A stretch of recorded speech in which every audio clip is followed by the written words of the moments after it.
हूँ मैं भाभी के संग, कॉल करके मुझको न करो तुम तंग। बात क्यों न समझते हो? लूडो खेल रही हूँ मैं भाभी के संग, कॉल करके मुझको न करो तुम तंग। खाके डेयरी मिल्क काहे डाटा तारू, खाके डेयरी मिल्क काहे डाटा तारू।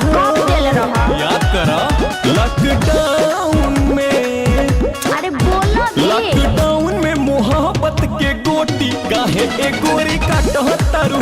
लॉकडाउन में मोहब्बत के गोटी काहे गोरी काटो तारू।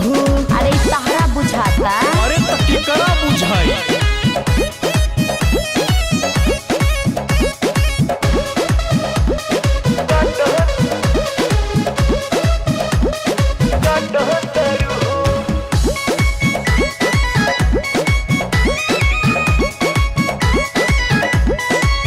लॉकडाउन में घर में ही रहना है, मम्मी पापा भैया भाभी का कहना है।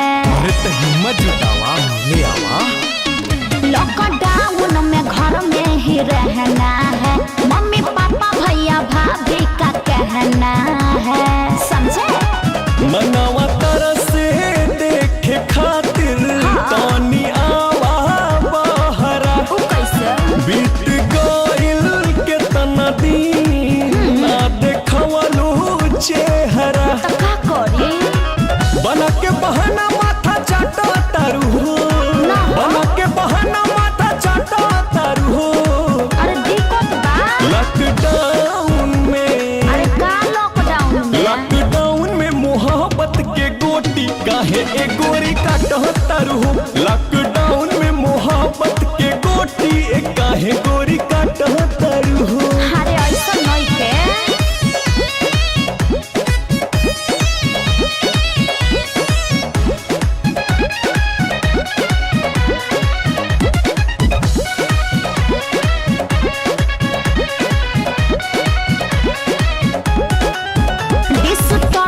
करो न थोड़ा ये जी रहो, खेलो पापा जी तुम भी जरा बेजी रहो। ऐसे क्यों परेशान कर रहे हो?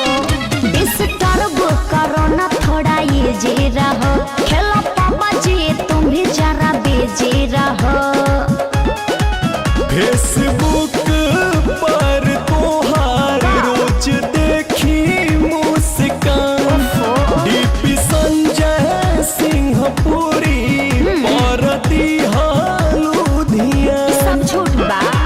बिना के तसल्ली खाली बाटा तारू हो। अरे ना बिना के तसल्ली खाली बाटा तारू हो।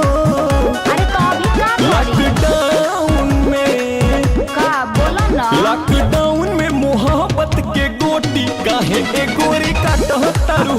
लॉकडाउन में मोहब्बत के गोटी ए काहे गोरी काटो तारू। हाँ तो का करी, कोरोना धरा ली।